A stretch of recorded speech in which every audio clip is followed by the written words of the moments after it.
కనిపిస్తుంది, బాగా కనిపిస్తోంది. దరిదాపుల్లో కూడా లేదు. 57 అంటే 100 అబోనే మనకు కనిపిస్తుంది. దాదాపుగా 140 పైనే మనకి మహాయుతి లీడ్లో ఉన్నటువంటి సిచ్యువేషన్ కనిపిస్తోంది. ఏంటి మరి ఏదైనా అక్కడ తప్పులు, ఇది ఏదైనా మీరు ఇంతకుముందు హర్యానా విషయంలో చిన్న చిన్న మిస్టేక్స్ అని, అట్లా మహారాష్ట్రలో ఏమైనా? మేడం, ఇప్పటి వరకు ఫస్ట్ రౌండ్ సెకండ్ రౌండ్ అఫీషియల్గా అనౌన్స్ చేయలేదు. ఒకటి. రెండోది ఏంటంటే ఏదో ఇప్పుడు జార్ఖండ్లో గవర్నమెంట్ ప్రజెంట్ ఉన్నటువంటి గవర్నమెంట్ మీద అవినీతి ఆరోపణలు ఉన్నాయి కాబట్టి కొంత బీజేపీ ప్రో కనపడుతుంది అది ఇది అని. అట్లా చూస్తే మహారాష్ట్రలో కూడా ఇదే బీజేపీ ఆరోపించింది. అజిత్ పవార్ దాదాపు 75,000 కోట్ల కుంభకోణం చేసిండని చెప్పి భారతదేశ వ్యాప్తంగా పెద్ద చర్చ జరిగింది. అది అవినీతి. రెండోది ఏంటంటే దాదాపు అతిపెద్ద శివాజీ విగ్రహం విషయంలో కూడా అవినీతి జరిగి కుప్పగూలిపోయినటువంటిది. అది బీజేపీ ప్రభుత్వానికి, దాని కూటమికి పెద్ద ఎత్తున దెబ్బపడ్డది అనేది కూడా మనకు ఎలక్షన్ సమయంలో మనం చూసినాం. ఇవే కాకుండా ఇంకా ప్రధానమైనటువంటి ఏంటంటే అసలు ఎవరు హ్యాపీగా ఉన్నారండి మహారాష్ట్రలో? ఎవరు హ్యాపీగా ఉన్నారని మహారాష్ట్రలో బీజేపీ పార్టీకి ఓట్లేస్తారండి? మహాయుతి కూటమి చేసినటువంటి అరాచకం. ఉల్లి రైతుల్ని ముప్పు తిప్పలు పెట్టి 3 చెరువులు నీళ్ళు దాపింది. ఉల్లి రైతుల పరిస్థితిని ఒక దశలో ఎగుమతిని నిషేధించింది. దాంతో ఉల్లి రైతులందరూ కూడా గగ్గోలు పెట్టి ఆత్మహత్యలు చేసుకున్నటువంటి దాదాపు 2,581 మంది ఆత్మహత్యలు చేసుకున్నారు ఇలా పీరియడ్లో. అదొకటి. తర్వాత మళ్ళీ ఏం చేసింది, అబ్బో ఇది నెగిటివ్ అవుతుందని చెప్పి ఆ ఎగుమతిని ప్రోత్సహిస్తున్నాం కానీ 40% సుంకం ఎగుమతి సుంకం కట్టాలని మళ్ళీ అట్లా చేసింది. దాంతో ఏమైంది, రైతులు అమ్ముకోవడం అయితే అమ్ముకోగలిగారు కానీ భారీ ఎత్తున నష్టాలు చవి చూసినటువంటి పరిస్థితులు మనం చూసినాం. అంటే ఉల్లి రైతులు అసంతృప్తిగా ఉన్నారు. తర్వాత మతపరమైనటువంటి డిస్టర్బెన్సెస్ వచ్చినాయి. తర్వాత ఇక్కడ ఉన్నటువంటి వాళ్ళు చూసాం, మనం ఎన్నో చూసినాం. ఇక్కడ ఉన్నటువంటి శరద్ పవార్ ఎంత పవర్ఫుల్ నాయకుడు, మొత్తం మహారాష్ట్ర కోసం జీవితం అంతా త్యాగం చేసి పోరాటం చేసినటువంటి నాయకుడు. మరి అందులో నుంచి పార్టీ నుంచి చీల్చడం కూడా అక్కడ ఉన్నటువంటి మరాఠాలకు బాగా పెద్ద ఎత్తున వాళ్ళకు అసంతృప్తి. ఇంకోటి ఏంటంటే ఇంకా కీలకమైంది మరాఠా రిజర్వేషన్స్ 10% ప్రకటించడంతో దాదాపు ఓబీసీలంతా వ్యతిరేకమైన పెద్ద ఎత్తున అసంతృప్తి వ్యక్తం చేశారు. చేస్తే దాని మీద హైకోర్టు ఏం చేసింది, ఇది తప్పు అని చెప్పి మరాఠా రిజర్వేషన్ని కొట్టేసిన తర్వాత కేంద్రం దాని మీద ఏ ప్రయత్నం చేయలేదు. చేయకపోయేసరికి మరాఠాలు కూడా తిరగబడ్డటువంటి పరిస్థితులు.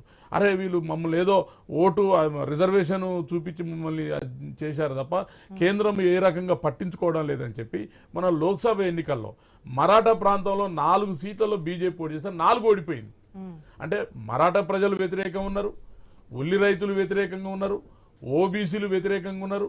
మళ్ళా ఇక్కడ ఉన్నటువంటి బలమైనటువంటి నాయకులు అవమానించినట్టు బాల్ థాకరే కుటుంబాన్ని, ఆ పార్టీని శివసేనని చీల్చి వాళ్ళు అసంతృప్తితో ఉన్నారు.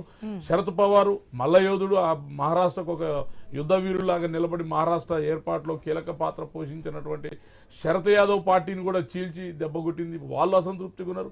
ఇన్ని రకాల అసంతృప్తులు ఉండగా కూడా ఇట్లా వస్తుందని మనం ఎట్లా ఊహించగలుగుతాం? అవినీతి ఆరోపణలు ఉన్నాయి.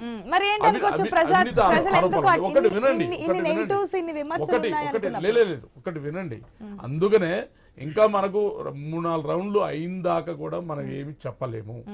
3-4 రౌండ్లు అయితే అప్పుడు పబ్లిక్ ఒపీనియన్ మనకు అర్థమవుతుంటది. ఇప్పుడు వచ్చినటువంటి పోస్టల్ పబ్లిక్ ఒపీనియన్ కాదు ఇది, అంటే పబ్లిక్ ఉద్యోగులైనా కూడా ఎవరైతే వాళ్ళు ఓటర్లే కదా, ఉద్యోగుల ఇంత వ్యత్యాసం వస్తుంది ఒప్పుకోలేకపోతున్నారు అంటే సంఘటితం. వీళ్ళు ఆర్గనైజ్ సంఘాలు ఉంటాయి, దాని కథ అంతా మన అందరికి తెలిసిందే. అదంతా బహిరంగంగా మనం మాట్లాడే అవకాశాన్ని మలుచుకోవడంలో కాంగ్రెస్ పార్టీ పబ్లిక్ ఎవరైతే పోలింగ్ బూత్ దగ్గరికి పోయి ఓటేసినారో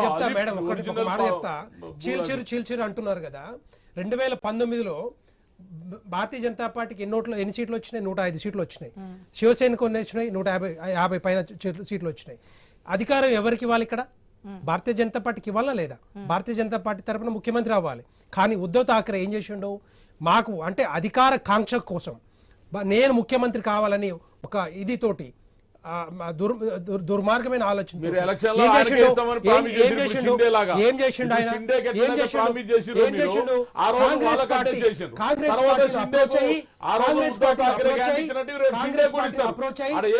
కాంగ్రెస్ పార్టీని అప్రోచ్ అయ్యి ఎన్సీపీని అప్రోచ్ అయ్యి ఒక్కసారి ఒక చిన్న చెప్తా. బాల్ ఠాకరే గారి నినాదం ఏంటి? బేసిక్గా it's rather dissolve the party than align with Congress party అని చెప్పిండు. నా జీవితంలో నేను ఉన్నంత వరకు నేను కాంగ్రెస్ పార్టీతో ఎట్టి పరిస్థితుల్లో కలవను అని చెప్పిండు. అలాంటి పార్టీని భిన్న సిద్ధాంతాలు ఉన్న పార్టీతో కలిసి మోసం చేసింది ఎవరిని? మహారాష్ట్ర ప్రజల్ని. మహారాష్ట్ర ప్రజల్ని ఆయన ముఖ్యమంత్రి కావాలని ఆలోచనతోటి కాంగ్రెస్ పార్టీ కలుస్తాడా? ఇది మహారాష్ట్ర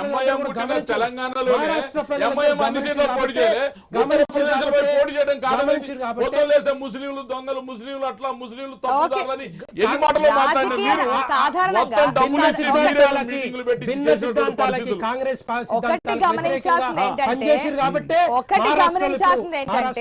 అటు బీజేపీ అయినా ఇటు కాంగ్రెస్ అయినా టీడీపీ అయినా వైసీపీ అయినా ఎన్సీపీ అయినా ఏదైనా కావచ్చు, రాజకీయాల్లో శాశ్వతంగా ఫ్రెండ్స్ ఉండరు, ఎనిమిస్ ఉంటారు. అది అందరికీ తెలిసిన విషయమే. ఈ రోజు కొట్లాడుకుంటారు, రేపు కలుస్తారు, ఈ రోజు కలిసి ఉంటే రేపు విడిపోతారు. ఎవరు ఏ పార్టీలో ఉంటారు, ఎవరు ఏ పార్టీతో పొత్తుల పార్టీలో అధికారం చేజిక్కించుకుంటారు అనేది ఎవరికి అంతుపట్టిన విషయం. ప్రజా తీర్పు ప్రకారం ఒకటి రాజకీయ నాయకుల